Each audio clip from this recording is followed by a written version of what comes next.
Halo sobat semua, selamat datang kembali di channel novel kita. Sebelum kita lanjutkan ceritanya ini, ayo jangan lupa subscribe, like, komen, share, dan nyalakan lonceng notifikasinya agar mendapatkan notifikasi video terbaru ketika Mimin upload videonya.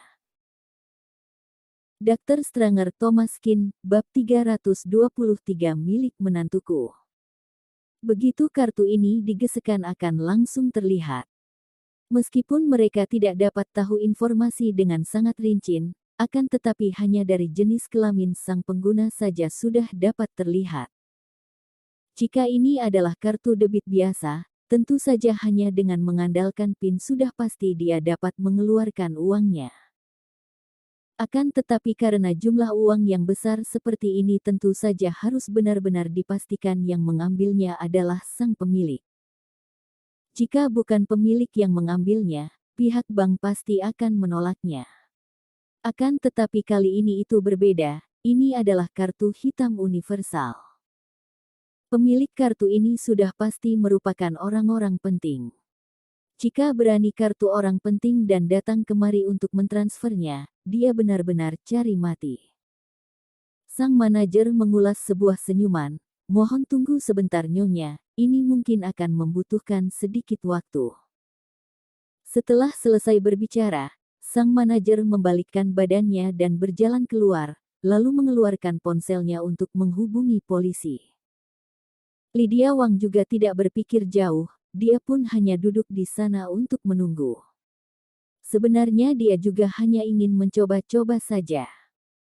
Ada beberapa kartu yang membutuhkan sang pemilik untuk tanda tangan dan juga ada beberapa kartu debit yang memiliki level lebih tinggi tidak membutuhkan tanda tangan sang pemilik. Kartu debit Thomas Kin terlihat tidak seperti biasanya. Bagaimanapun juga dulu dia adalah seorang tuan muda dari keluarga Kin, tentu saja hal yang wajar jika dia memiliki kartu sebagus ini. Jika benar dapat mentransfernya, maka 20 miliar rupiah ini akan menjadi milik dia. Setelah menunggu beberapa menit, sang manajer belum juga keluar dan dia pun mendengar suara sirene mobil polisi yang semakin mendekat. Lydia Wang tidak menghiraukannya karena hal ini tidak memiliki hubungan dengannya. Lalu suara sirene mobil polisi ini semakin mendekat, dua buah mobil polisi berhenti di depan gerbang. Beberapa petugas polisi khusus keluar dari mobil dengan senjata di tangan mereka dan bergegas masuk ke dalam bank lalu mengarahkannya ke arah Lydia Wang. Lydia Wang terkejut. Dia ini hanya seorang wanita, bagaimana mungkin dia pernah melihat keadaan seperti ini. Kedua kakinya pun melemas dan langsung terjatuh di atas lantai dan dia hampir saja kencing di celana. Apa yang sedang kalian lakukan? Aku tidak melakukan tindakan kriminal. Sang manajer berjalan keluar, kamu tidak melakukan tindakan kriminal. Kamu mencuri kartu orang lain dan ingin mentransfer 20 miliar rupiah ke rekeningmu sendiri. Apakah perlakukan itu bukan sebuah tindakan kriminal? Kamu tinggal menunggu dijebloskan ke penjara saja. Lydia Wang tersentak. Dia tidak menyangka hanya menggunakan kartu Thomas Kin untuk mentransfer sejumlah uang saja akan mendapatkan hukuman sebesar itu. Tentu saja jika ini adalah kartu orang lain, mungkin mereka tidak akan melakukan pergerakan sebesar ini. Akan tetapi karena ini adalah kartu Thomas Kin yang merupakan kartu hitam universal, tentu saja pihak bank akan sangat berhati-hati. Lydia Wang berbaring di atas lantai dan kedua kakinya tidak berhenti bergemetar, bahkan rasanya sangat sulit untuk berdiri. Jangan. Ini adalah kartu menantuku. Aku akan menghubungi dia untuk meminta dia datang kemari dan mengatakan ini semua adalah sebuah kesalahpahaman. Sang manajer mengerutkan keningnya, kamu hubungi dia dan nyalakan mode speaker. Lebih baik mencoba dibanding jika dia membuat suatu kesalahan yang akan mencelakai dirinya sendiri. Lydia Wang bergegas mengeluarkan ponselnya dan menghubungi nomor Thomas Kin. Halo. Kamu cepat datang ke bank, cepat. Hingga detik ini pun Lydia Wang masih saja menggunakan nada memerintah seperti ini. Rupanya dia masih belum mengetahui jelas tingkat keseriusan masalah ini. Begitu Thomas Kin mendengar ada yang salah dengan nada bicara Lydia Wang, di mana suaranya terdengar terbata-bata seperti sedang ketakutan. Dia pun bergegas datang ke bank. Thomas Kin pun kebingungan begitu dia melihat banyak polisi yang sedang berkumpul di depan gerbang. "Bibi Wang, ada apa?" Begitu melihat Thomas Kin, Lydia Wang pun menghembuskan nafas lega dan bergegas berdiri dan berkata, "Itu dia. Kartu ini merupakan milik dia, dia ini adalah menantuku. Aku tidak salah bukan jika menggunakan kartu menantuku." Sang manajer mengerutkan keningnya dan bertanya, "Tuan, apakah Anda merupakan pemilik dari kartu ini?" Dr. Stranger Thomas Kin, bab 324 hadiah. Begitu melihat kartu tersebut, Thomas Kin pun sudah mengerti apa yang sedang terjadi. Lydia Wang ini mencuri kartu debit dia untuk mendapatkan uang, lalu dia pun tertangkap basah. Wanita ini benar-benar sangat lucu. Benar. Sang manajer tidak berani bersikap ceroboh. Dia pun bergegas mengambil KTP Thomas Kin untuk melakukan pemeriksaan. Data di KTP-nya cocok dengan data pemilik rekening yang ada di bank. Setelah itu dia pun berjalan keluar dengan sangat hormat lalu membungkukkan sedikit badannya dan berkata, "Maaf tuan, semua ini merupakan sebuah kesalahpahaman. Akan tetapi tidak ada yang bisa datang untuk menggunakan kartu bank Anda tanpa izin, termasuk sanak keluarga Anda." Thomas Kin menganggukkan kepalanya. Dia tahu hal ini tidak dapat menyalahkan sang manajer. Pada akhirnya semua polisi dan pihak keamanan lainnya pun membubarkan diri.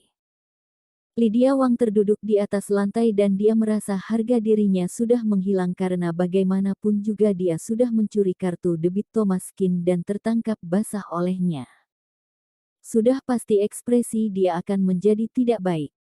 Setelah keluar, di depan bank, Lydia Wang berkata, "Hei kamu.